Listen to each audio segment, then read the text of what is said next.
Welcome to the Final Bell Show. I got a special guest and a special friend here. One of the most knowledgeable guys, basketball minds that I ever been around. My man, Sam Mitchell, man. Thank you for coming, bro. Oh, my pleasure, Appreciate bro. you, boy. Thank you so much. Quite a few people know you, you know what I mean? But for the people, especially in the basketball world, you well known. NBA channel, the things you've done in Toronto, the things that you do. You played in the league also. You played in Europe. Yeah. So just give the people a brief bio real quick and then we'll go from there. Man, my name's Sam Mitchell, like Coach Bo Bell said. I'm from Columbus, Georgia. Went to Columbus High School, played college basketball at Mercer University in Macon, Georgia. Was the 54th pick in 1985. Was the last cut in 85 by the Houston Rockets. Bill Fitch was the coach at the time. Played in the CBA for a couple of years for a guy named Bill Musselman. We won a championship, and after that, Bo, I was broke. So I need to go make some money, and my agent, Frank Calapano at the time, sent me to France. Right. And it just changed my life. Not just changed my life from the perspective of leaving the country, going to another country, playing basketball, making a little money. It changed my life mentally from a standpoint of when you go see the world, what you realize is just how small your vision of who you are and what the world is. And when I went to Europe, man, to see all these different things and meet different people, be exposed to different cultures and languages and stuff, I felt ignorant because I really felt like, I was missing out on so much in life. And I tell people this, it was the best 2 years of my life as far as development and me maturing and growing up, becoming a man and having some direction. And so my 2 years in Europe was the reason why I was able to come back and make it to the NBA because when I got there, I remember my first practice, and a guy named Richard Ravio asked me after the first practice, he looked at me and said, "Why are you here?" And I thought it was, he was joking or something. Like, "What do you mean? I'm here just like you." And he said, "No, you're too good to be here. Why are you here?" And I didn't know how to answer that. He said, "Well, let me tell you why I think." At the time, I was 6'7", probably 195 pounds. He said, "You're just not strong enough. If you get in the weight room, a year or two from now, you'll be in the NBA." So we joined a small Gold's gym downtown Montpellier. And it wasn't no bigger than this room. It had weights that was with rust on them and all this stuff. But I went to work. And in 2 years later, I came back. Bill Musselman got the job in Minnesota. I had to go to 3 free agent camps, rookie camp, and veterans camp. Wow. And on opening night, I was the starting small forward for the Minnesota Timberwolves. So I say all that to let people know that anything is possible. Yes. I'm living, breathing. And Bo, you from Georgia. I'm from Georgia. We around the same age. You never heard of me in high school. No. No one did. So I just kind of came from nowhere. People started hearing about me a little bit in college because I put up some numbers, but because of the small school I went to, outside of Georgia, no one knew who I was. And so the thing that really got me on the map, I got invited to Portsmouth. Got it. In Virginia for the tournament for seniors. And I was MVP. And that put me on the radar, the NBA and everyone else. And from that, with hard work and the grace of God, man, my career just took off. Man, that's a blessing. And that's what I always tell people. Like, my experience 13 years in Europe, it just brought into perspective, similar to what you just said. But I admire the perseverance. See, a lot of people, they pray for it, but they don't believe for it. And they don't want to do the work for it. Yeah. So no matter what you want to do in your life, man, you can accomplish it. But we're going to jump into some stuff. Now, hey, some of y'all going to have to close your ears, man, because my man, once we get into going now, he going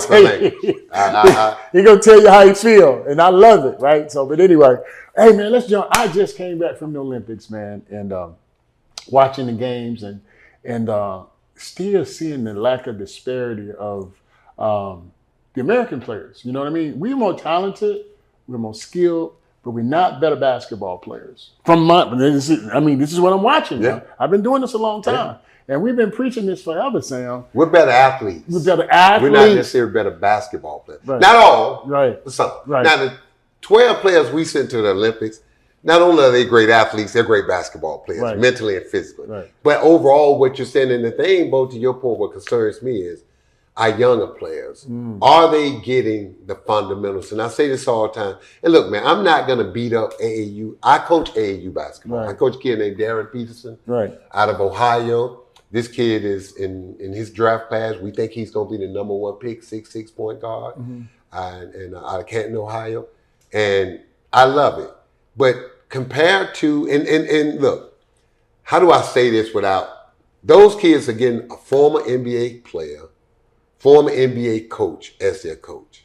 So they're getting things a little different. Right. Most coaches that coach AAU have no coaching background, have no background in necessarily playing. And Bo, even if you play, there's a difference between playing basketball and coaching and teaching basketball. Right. It's a difference. And I never forget this. My first year coaching in Milwaukee, George Carl was the coach. And I used to get pissed off when he would say this to me all the time.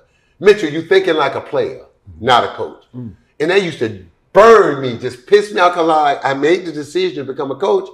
And I thought I was thinking like a coach, but I really wasn't, because all the circumstances and things that happened, I would run it through my mind from the process of when I played.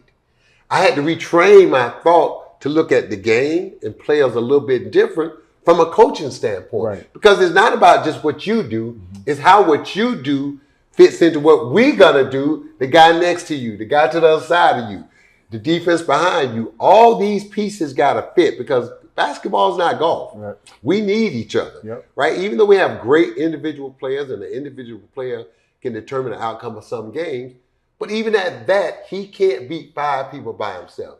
And so I learned from doing that. And then the most important thing that Coach George Carl ever did for me, he made me do a post-game report on why we won and why we lost. And I loved it, because I got to go back and break down tape. And I got to, in my own words, with my eyes, I got to put down on that report why I thought we won or why I thought we lost, what worked, what didn't work, what we need to do different. And I would hand that report to the coaches afterwards. And so when we would play these teams next, and I didn't know if Coach Carl would read this stuff or not, but I remember sitting in a meeting one day, and he goes into his desk and he pulls out one of my reports, scouting reports, about the team we was getting ready to play. And all the other coaches pulled that out. And that gave me a sense of pride, because he read it, and not that he agreed with everything I said, but the gist of what I was talking about, the nuts and bolts of it, he agreed with it. And that just took my IQ from basketball, taught me how to look at the game different, how to deal with players different. And so it's for me, Bo, it's the teaching, but it's putting them in the right environment to grow and get better. And my biggest disappointment with American players right now, not the guards. We teach our guards great. Our guards can S-dribble. They can keep you on their side. They know how to read the pick and roll. They can shoot over the big. Because, Bo, we used to tell shot blockers all the time, man, I don't care how high you jump. I can shoot it higher, right? So they don't understand that. So we've trained our guards how to play. We haven't trained our bigs.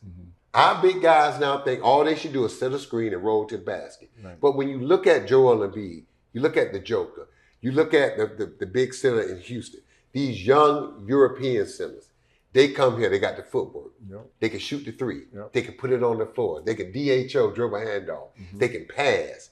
They're not the greatest defenders, but when we get to coaching them, we teach them how to wall up, how to contest shots without bringing their arms down.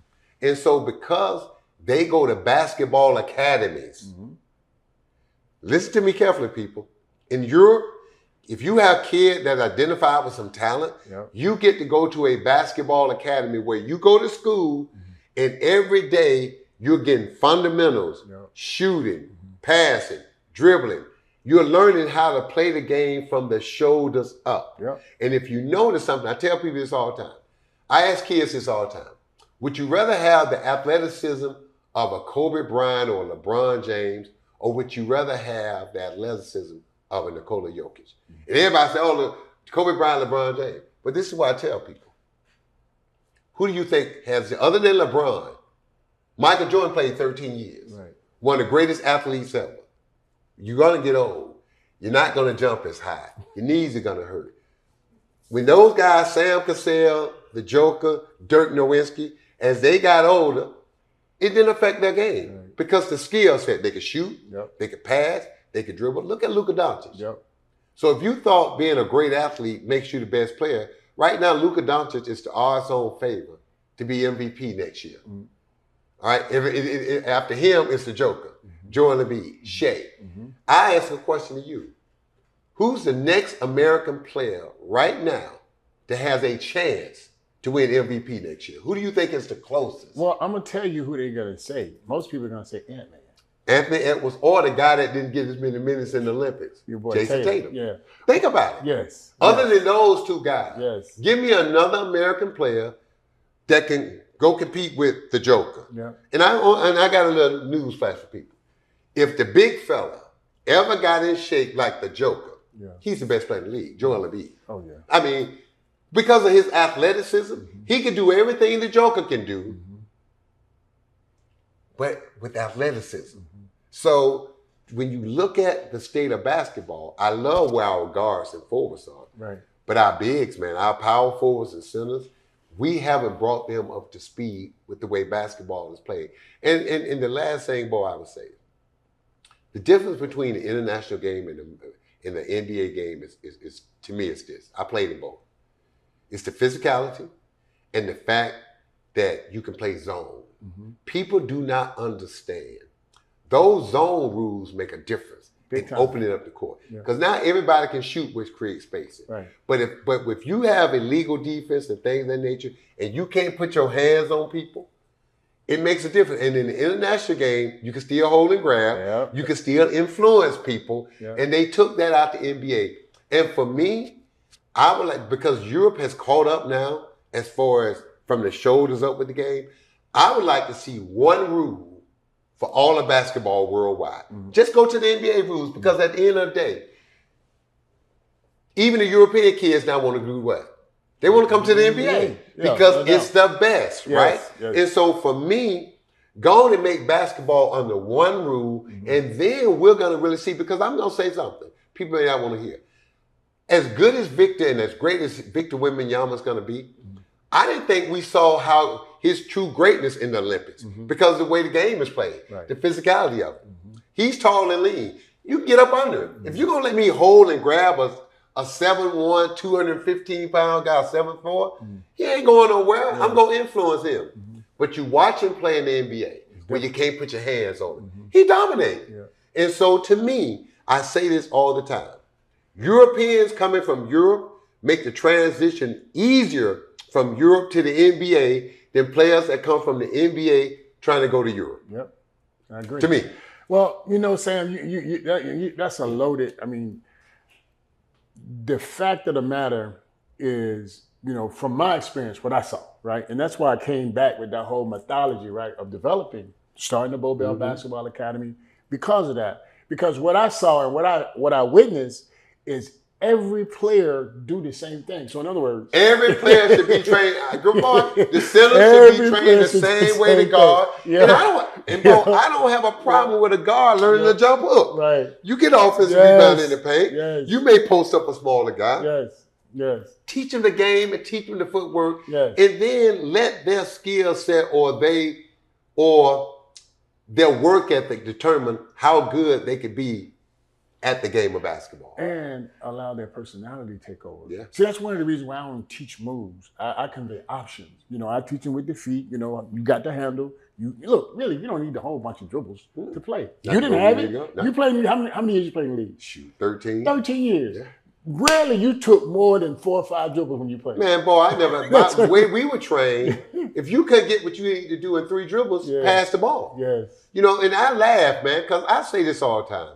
Coaching now, the way the game is coached now, and you get a ball to a guy and guy dribble. Man, I would love coaching in today's NBA. We're just going to load up. Yeah. Now, I'm going to force you to shoot jump shots. You're not getting in the paint. Right. We're going to be elbows and boxes. Yeah. We're going to send you to where the weakest guy is, to where we can get help, things of that nature. We're going to influence. But no really good player, a good team defense, one guy should not be able to beat you off the dribble. Just load up. I'm going to force you to pass that ball. And in most cases, I'm going to force you to pass it to the guy that I want you to pass to. There's a reason why he's open. He can't shoot. Right.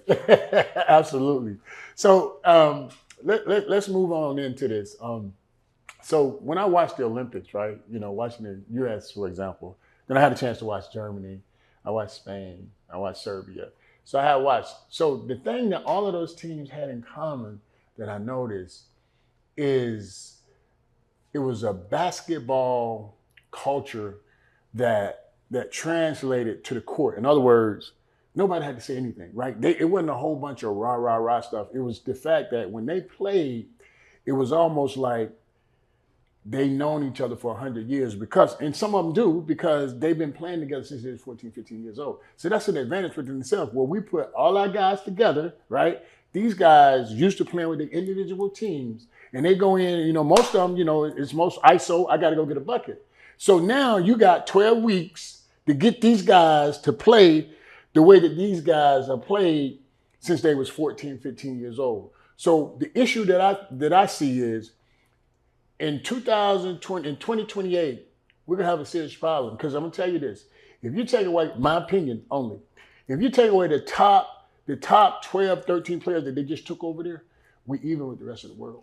Bro, we may not even be even. Because for this reason, I'm not trying to be. Look, I'm a USA guy, man. Right. I served in the military. I love it. Yeah. I was a second lieutenant in the Army. Right. In the Army Reserve for 6 years. Right. So anybody want to cut me and see what color I bleed? Yeah. I bleed red, white, and blue, baby. Right. Because I was willing to put my life on the line, right, or take a life for this country. Right. That's what people don't understand. Right. But it ain't about this. It's about telling the truth. Yes. And to your point, you take those 12 guys off instead of another 12, we may not even medal. Wow. Because think about it from this standpoint. Wow. We don't have a player better than the Joker. Mm-mm.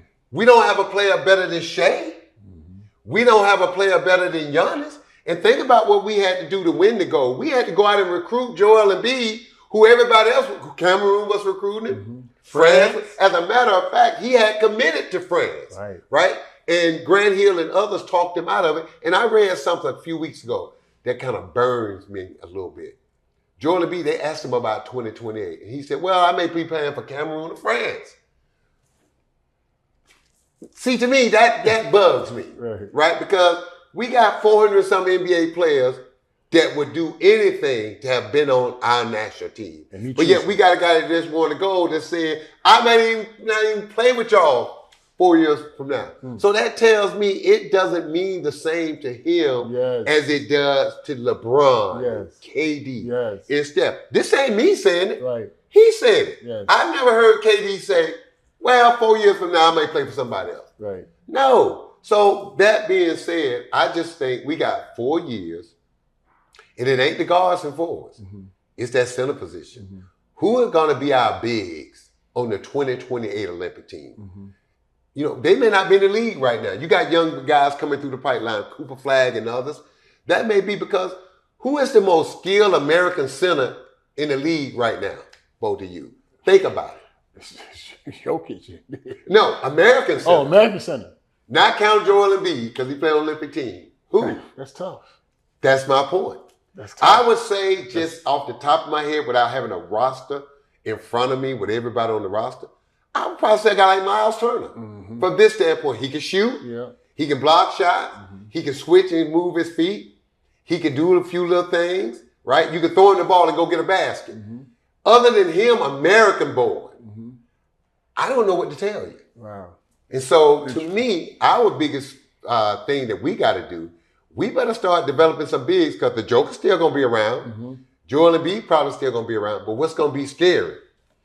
Victor Wembanyama in France. Yeah. Think about this, Bo. Yeah. France had the number 1 pick, who's 6'9". Yeah. They had the number 2 pick that was 7'1", and they had the 6th pick of the draft, who how tall is the kid in Washington? Can't remember. 6'6". Yeah. All right. These 3 lottery picks in the NBA. He's almost 7 feet, right? Yeah, 7 feet. Yeah. They didn't make the French national team. All right, people? The number 1 pick, the number 2 pick, and the 6th pick of the NBA draft are all French players that did not play on this year's silver medal team. Think about this 4 years from now. And if those guys haven't gotten better, like they should, and Victor Wembanyama, at that time, we all think he'll be the best player in the league with his size and all the attributes he has. How are we going to beat him? When they can put a front line of 7'5", 7'1", 7 feet, 6'9", and whoever else they put out there with them. Right. And then you're going to have guys like Rudy Gobert and all them guys that's on the team now coming off the bench. So to me, man, and it's going to be in LA, man, we got some work to do. Yeah, yeah.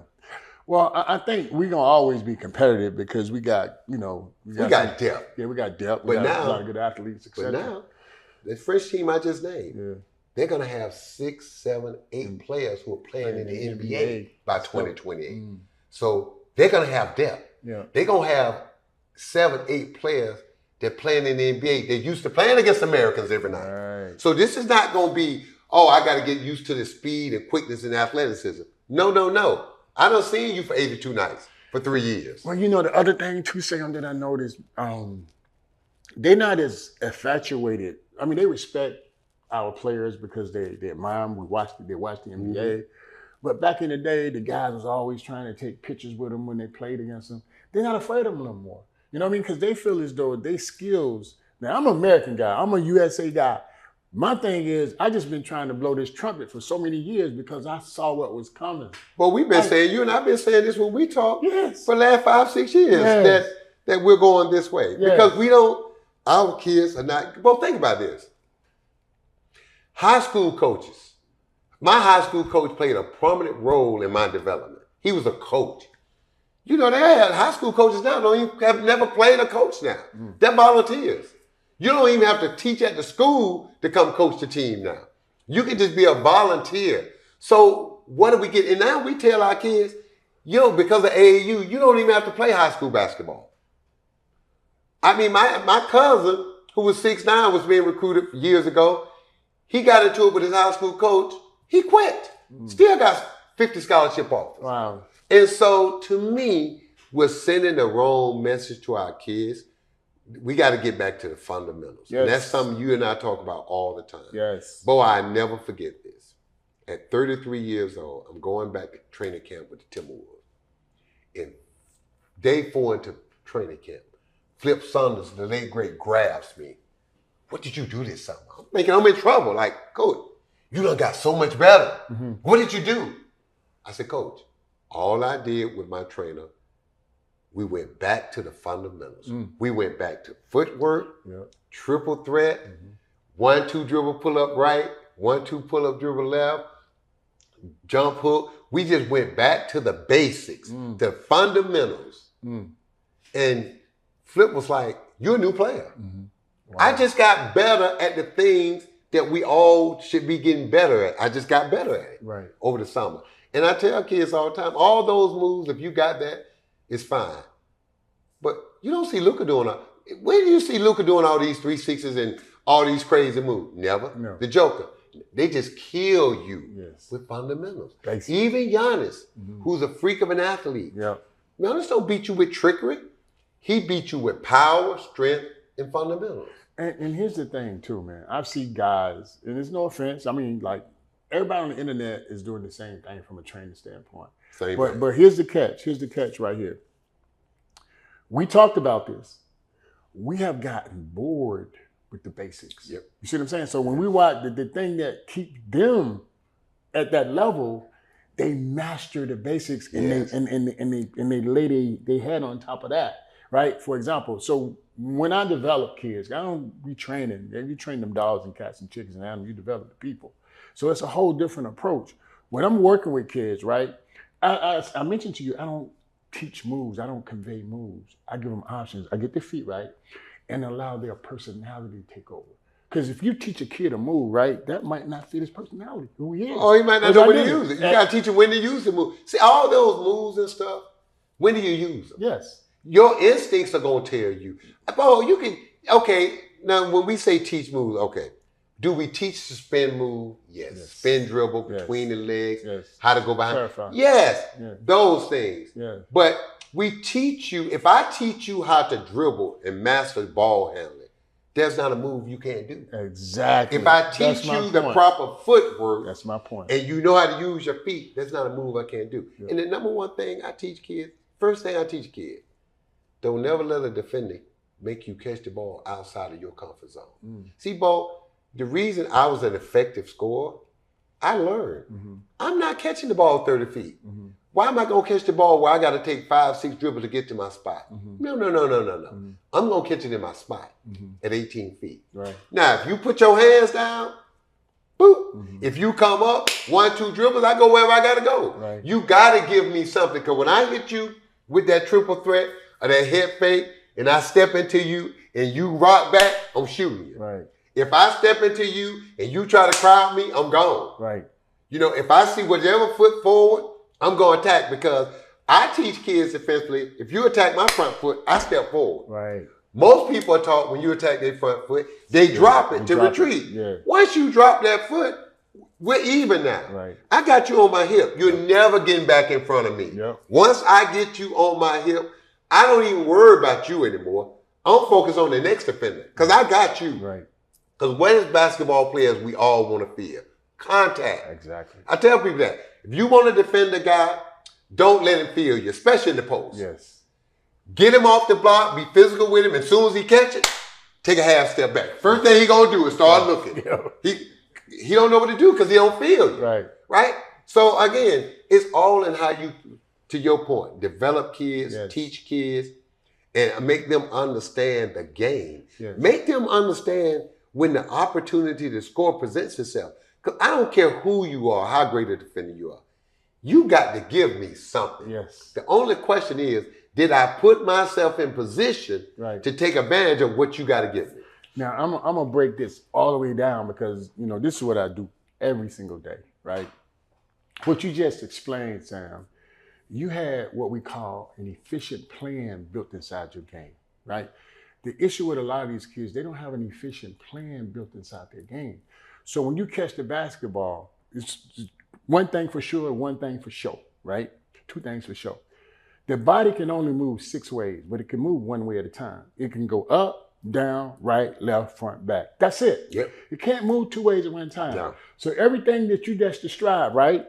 When you got that guy and you hit him with a jack, his body move. If he go up, he got to come down. You got to come down. You know what I'm saying? If So, you up, you can't move left, you can't move right. And if you go back, you can't move forward. Exactly. You got to stop first. Exactly. So that's when you pull your shot. Yeah. So that's when we talk about having and developing an efficient So plan. basically what you're saying, teach your offensive player how to read the defender. Exactly. That's what I teach. That's what I learned. Yes. All that other stuff, I'm reading you. You guarding me. Yes. It all predicated on where I catch the ball. Yes. If I catch it in my comfort zone, Yes. excuse my French, that's your ass. Yes. Because now you just hoping and praying I miss. Exactly. Because ain't nothing you gonna do gonna keep me from getting my shot. Exactly. Now, if you make me catch it 30 feet and I got to dribble and bag down and all that, it's too much, man. Because now, guy reaching, I'm worried about you. I don't know if somebody coming to help. Right. It's too much. Right. But I want to catch it and face up. Another thing about what I tell kids, now if I was a defender and I was a good defender, if you catch it in your zone, I'm going to make you turn your back. Because I'm going, as you catch it, I'm going to crowd you to make you turn. If you don't know how to turn and get me off you, you can't do nothing with your back turn. And the first thing I want to do, if I can get you to start your first dribble away from the basket, you mine. You win. I win. Because you still got to come back to me. Right. And I'm forcing you away from the basket. Right. So I try to teach kids, my AAU kids, and boy, there's nothing. I coach 16, 17-year-olds. Right. We use NBA terminology. We run NBA plays. We play NBA defense. I don't press and trap with kids. You're not teaching them nothing. You're not teaching them fundamentals when you're pressing and trapping. All you're doing is teaching them how to run and trap and stuff. But they're not learning basketball. As soon as you take a team that presses and traps, and they play against a team that know how to pass and cut, you kill them. If everybody on my team can dribble, press them. Yes. Okay, let me break it down. Do you understand why coaches in the NBA don't press and trap? Think about it. You got the greatest athletes. They're long, they're tall, they're quick, they're fast, they can jump, they got unbelievable reach. Well, why don't we press and trap? Because everybody on the team can dribble. Yes. Everybody on the team can pass. Everybody on the team can shoot. So when you bring two to me, I can throw it to the joker and he can lead the break. And now I got a 4-on-2 or 4-on-3. I'm going to get a great shot every time. And then if I miss, I'm going to kill you on the glass. That's why NBA coaches don't press and trap because you get your ass beat. Yeah. Bad. That's why we don't, because the players are too skilled. So the only time you can get away with that, high school, AAU, and college. Yep. And then not necessarily major college, because you got too many guys on the floor can make plays. Right. Well, you know, the other thing too, Sam, is you touched on it a little bit, is a lot of guys, and what these guys are teaching these kids, they call it bags, right? Okay, this kid got a bag. Well, guess what? Somebody over there got a bag deeper than yours. You know, what's in your bag though? What's in your bag? And here's the thing, Sam. Watch this now. Here's the thing. When you catch the basketball, if you're aggressive on the catch, whether shoot, go, or you throw, right? When you catch it, as soon as you catch it, aggressive, because you should have already have, like even when you're playing defense, you should be on offense. Yeah. You know what I'm saying? So as soon as the ball touch your hand, you should know where everybody is on that floor. That ball should be out of there, right? So that's the level of knowledge that we gotta input into our young kids, man. Start giving them an understanding. And one of the reasons I created this league called AYBL, I took the D out because the development scared people. Your kid can't play. So I took it out and I changed the rules specifically to try to get these kids to understand how to play the game the correct way. Once they're past half court, they can't dribble. No, I go a step further. In the NBA with Flip Saunders, we had a drill. Oh my God, he called it the Sam Mitchell drill because I hated it. Full court, 5-on-5, no dribbling. You had to advance. You take the ball out. The other team pick it up because they know you can't dribble. Right? This was part of our scrimmage. So Flip would have a part of scrimmage, and we would only do it for about 5 minutes because you don't realize how freaking tired you get. 94 feet when you got to get open, and you cannot advance the ball with the dribble. So that means you got to sprint, you got to stop, you got to make a step into the guy, you got to make a hard cut to the ball. As I'm receiving it, now another one of your teammates got to make a hard cut to get open. You got to do that all the way from one end down to the other end to get a shot, and then they're coming back at you the same way with no dribble. Do that for 5 minutes and watch how exhausted. But what it does is, Rich, it's like a sore thumb. It shows you that you don't know diddly. Yes. You don't know how to get open. You don't know how to use your body to shield the guy to receive a pass. You don't know any of this stuff, and it forces you to know how to get open and make cuts and do things based on fundamentals in your brain rather than athleticism. And that's why we must teach or convey to our young ones early the importance of passing and receiving the ball. We got drills specifically for passing and receiving. You want to help your bigs? Do that same drill full court, and the only person that can dribble is the center. Right. That'll be your pressure outlet. So he can come get it. Now he can dribble. Then you'll find out, make him learn how to dribble. I would take it a step further. We have a certain part of the game where we have all bigs on the floor. So everybody got to dribble the ball. Yeah. So, you know, we got to be like strategic and intentional with development, but you got to be conscious of like a lot of what we're talking about. And it's not no knock on nobody. A lot of you just don't know the difference because you haven't seen different. We've been over there. We saw it coming. So we know what's happening. All I've been trying to do is just toot the horn and say, hey man, this is what's coming. Let's develop our kids this way so we can give them a better opportunity to maximize. Not get better, to maximize. Now, I'm gonna say this. With passing and receiving the basketball, and this is the scenario that I use, Sam. The person that has the ball is the quarterback. The other 4 players are receivers. Get open. You know what I'm saying? Job. And so a lot of times what happens, you tell a kid to get open, they just run. They just start running around. I'm not going to deny you. Because I don't have to deny you with my whole body. I just got to have a hand in the pass lane. So the first thing you got to teach folks is how to get open. How to step tricks and stuff. You know, I teach kids this. When you step into them, don't do that. That's offense foul. But what I do when I step into them, I lean with my shoulder and I step on their foot. I push off their foot. Why? You can't run if I'm standing on your foot. So that gives me a step to get over. See, you got to teach them all the little nuances and little tricks of the trade, how to get open, how to do this, how to do that. But we got so much knowledge like this that these guys, that the Europeans are getting from their academies. Our kids are not getting it because not to be offensive. There are some really good look, but whenever I coached against a coach that I could tell was a coach and a good AAU coach, but after the game, I would always go down and shake his or her hands and tell them, man, I enjoy coaching against you because I see what you're doing with these kids. You're making them learn and play the right way. And Bo, this is my meeting with the parents. And this is the biggest thing. Parents pay their money, put the kid on the AAU team. All they want to do is win. I said, okay, what's your definition of winning? Say it again, man. All the parents think winning. Parents, you got to first define what's your idea of winning. To me, when my daughters played AAU volleyball, this was winning to me. Did the ass get a scholarship? I don't care how many volleyball tournaments they won. The college coaches don't care. You won the summer of 1999 AAU championship in Boudot, Georgia. Who cares? Did your son or daughter go to school for free? So first of all, you got to identify what is winning to you. I can come out here and play 7 kids, and we can win every tournament. Right.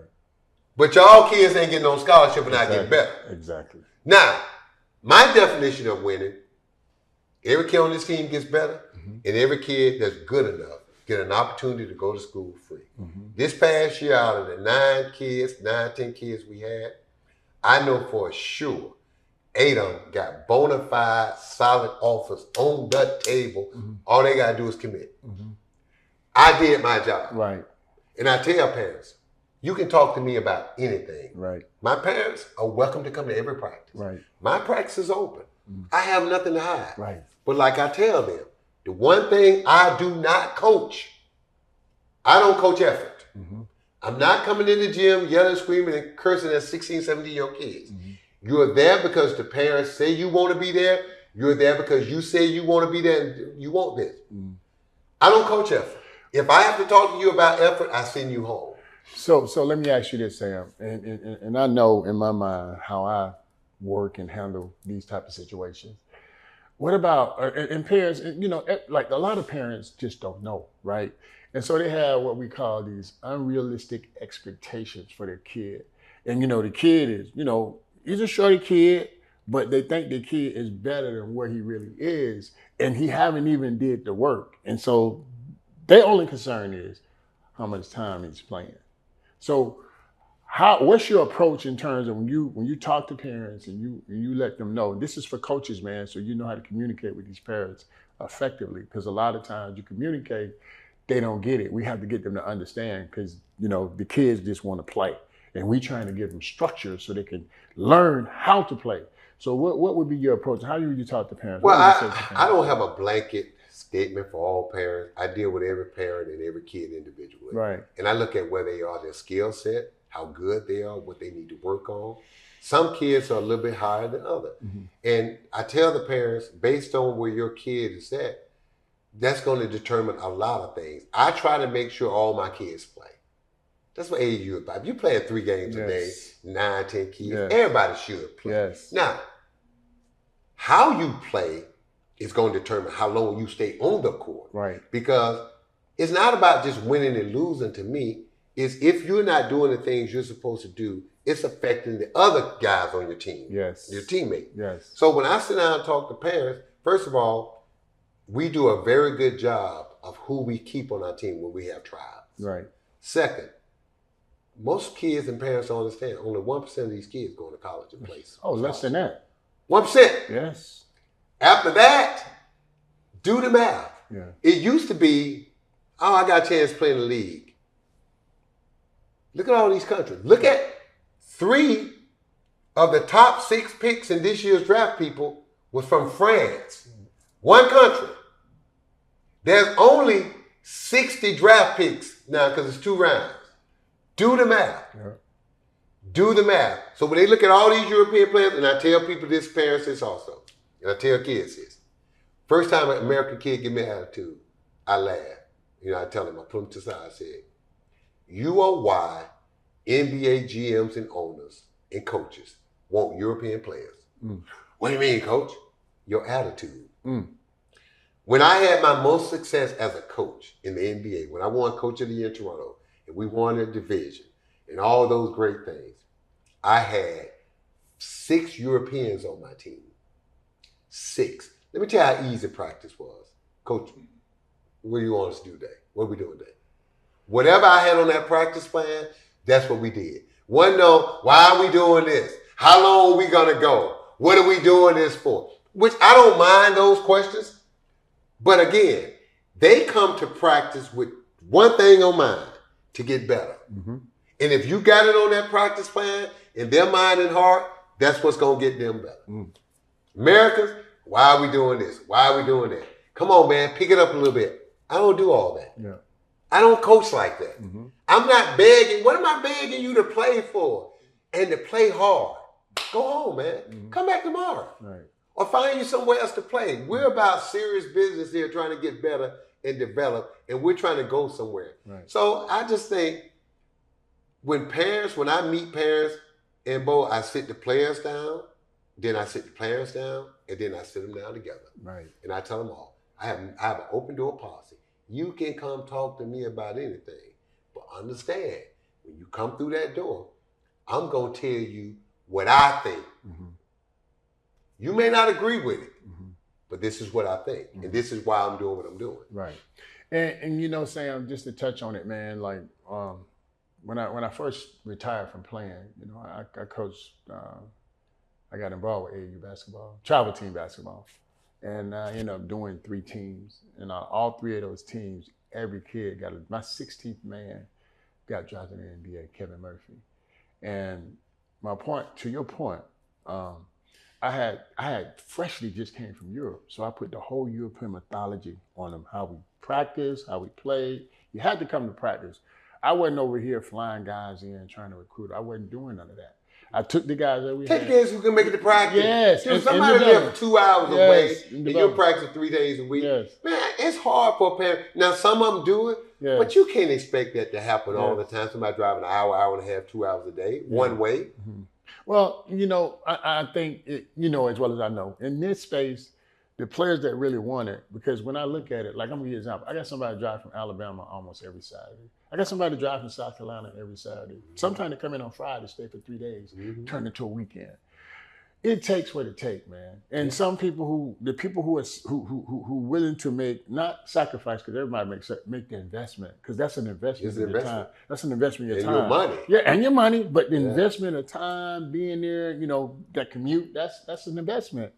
But what I will say is to the coaches as well as to the parents, we, and I'm going to say we, as coaches, we have a responsibility, man. We see what's coming. Y'all saw the Olympics. That should be the memo. Yeah. That should be the memo of where we are. That's a measuring stick, whether you agree or not. It was right there in black and white. So what I'm saying is, us as coaches and parents, we got to get a different approach to developing our players, man. And we got to get back to the basic principles of the game, because it's either right or wrong. It's no in between. When you're trying to do it the right way and be successful, right? That's one of the things that we don't talk about with my teams. I don't talk about wins and losses, man. I talk about being successful. We don't talk about playing time. We talk about performance. Yeah. You know what I mean? What you do, okay? It's not how many minutes you play. It's what you do with the minutes that you play. And so that's what we on, and we're trying to get players and parents to understand. And it's a challenge, because you got all of this over here, over there. But the ones who serious trying to make a difference in the game and help these kids maximize, because we got better athletes, we got more talented kids, but they're not getting the right stuff. It's like you putting bad gas in a car. That's what we're doing. You know what I mean? It ain't gonna run. You know what I mean? You're gonna have issues. And that's what we're doing with this great talent and all this information that they get, where I gotta have a bag. Well, you think you're gonna go all the way, you're gonna go to Minnesota and they'll give you the ball for 15 seconds? You better learn how to play this game with and without the basketball. Yeah. So that's kind of what we own in here. And I'm just happy that Sam came through, man. He always come in here and drop some nuggets. And I appreciate it, man. This guy right here, man, he's amazing, man. I'm telling you, one of the best basketball minds in the country, man. No, in the world. I've been all over the world, so I can tell you that. This is my guy. But again, hey, man, thank y'all for tuning in. Sam, you can take us out. Sam, tell them what you're doing now, if you don't mind. Well, currently now, I do a radio show the weekend for Sirius XM Radio. My partner, Brian Gesseiler. I'm still currently, for one more year until we hear other, analyst on NBA TV. And as I said, I still coach a young man out of Canton, Ohio, Darren Peterson. His dad, Darryl Peterson, his mother, Tasha. Great family. This kid got a chance to be number one pick in his class, 6'6" point guard. And Bo, when you watch him play, his level of maturity, his dedication to the game and the work, and Bo, I coached him hard. Because I did it on purpose to see what he was made of. And to give you a quick example, I had a college coach, had one of my kids call me that got offered a nice scholarship. And the coach told him why.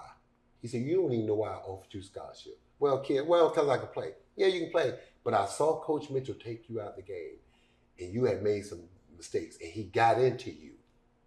And all you did was look him in the eye and say, yes, coach. Yes, coach.